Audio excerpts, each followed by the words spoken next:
we are triggered, and so we think we need to use all of our words and explaining and asking questions and lecturing as a way to affect change. And actually, it's the opposite. When our child gets loud, we get quiet. So step number one.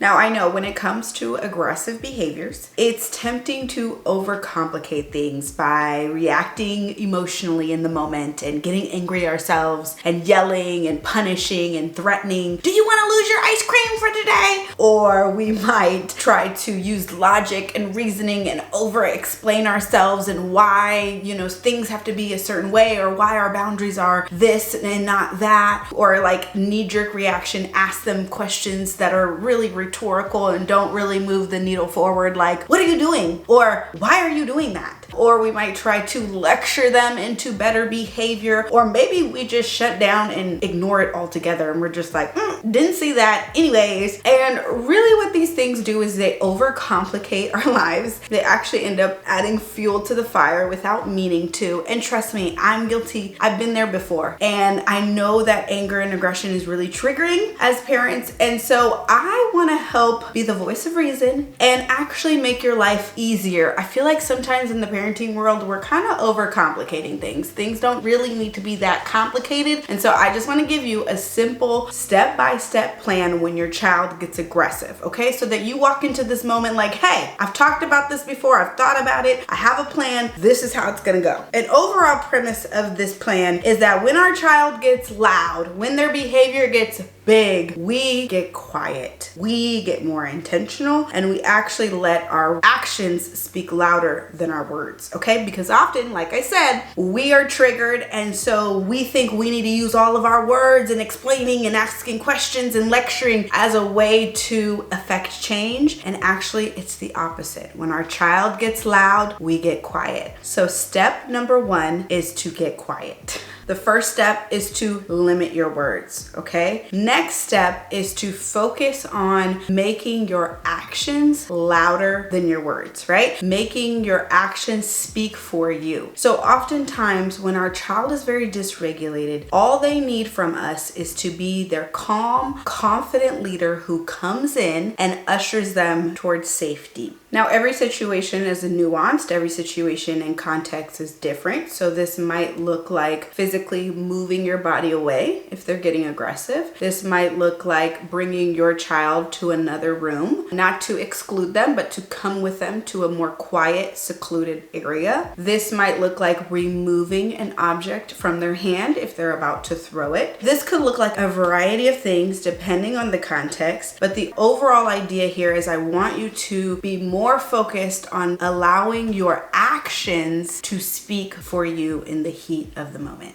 I think it's easy as parents to feel like we're not being effective, we're not doing enough if we're not talking. But I call BS. I think we're actually more intentional, more regulated, and more effective when we actually get quiet and get very intentional with the choices that we make. Which brings me to step number 3, which is to stay regulated and connected. Now, all these steps, step 1 and 2, allows us to be more intentional about regulating our nervous system because we're quiet, we're tuning in, we're going more inward, we're taking our deep breaths so that we can stay connected. That's really all your child needs in the heat of the moment when they're losing their ish, they're getting aggressive, they're very dysregulated. They really just need us to be a safe place for them and to essentially keep them safe, right? Keep them safe from themselves. Your biggest goal when your child is dysregulated and getting aggressive is to keep everybody safe and to stay as regulated as you possibly can. Now, it's not about being a calm parent all of the time. It's about being more aware of the emotions that you're feeling when you're getting triggered, right? Because again, aggressive behaviors are going to trigger even the most calm, zen parent out there. I don't care what they say. It is what it is, right? Even I get dysregulated when my child gets angry or frustrated or aggressive. So your ultimate goal when your child gets aggressive is to stay aware of your emotions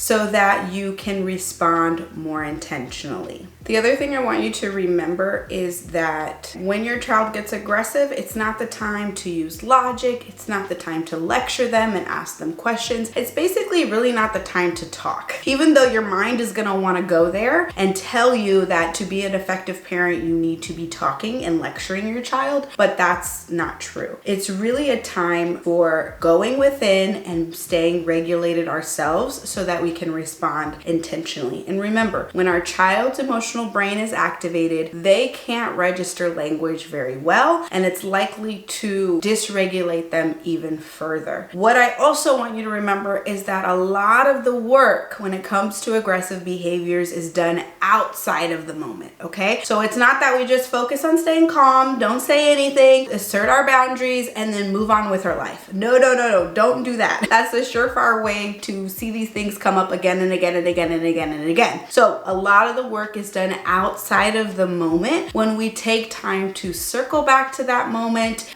tell the story, understand what they were going through so that you can essentially problem solve for next time, assert your boundaries, let them know, hey, this is something we're gonna work on. It's not okay to use our bodies. I don't care how upset you're feeling. Send them the message again that this is something that you take seriously and that you're going to help them learn better ways to cope with their anger, anxiety, frustration, etc. And so in the moment, yes, you want to send the message that this is not acceptable, that you're going to keep everybody safe, and you see them, you hear them, etc., etc. But again, the bulk of the work happens outside of the moment when you circle back to these intense episodes and make a plan for next time. So 3 very practical ways to circle back and teach these things outside of the moment when everybody is connected and calm is to use children's books, which I have a couple videos that I'll link down in this description if you're watching on YouTube. I have a couple videos of book hauls on teaching kids about feelings and aggression and anger specifically, but using children's books and children's media to circle back to these concepts and practice coping skills and talk about feelings. Also using open-ended play to model how we cope with really intense feelings. Play is one of the best ways children learn, especially if you have a young kiddo under 7. And also, like I said earlier, use conversations, especially if you have an older child, 5 and up, to circle back, process what happened. This is a wonderful way to reconnect with our children and let them know, hey, we had a hard time. That doesn't change how much I love you. I'm here for you. We're gonna work as a team. It's okay that we're struggling with this right now, but I'm gonna help. I'm not sweeping this under the rug and acting like this isn't happening, but this is also something that we need to work through, and I'm gonna help you, basically, is what you're sending those messages in those conversations. So this is not a conversation to lecture them and,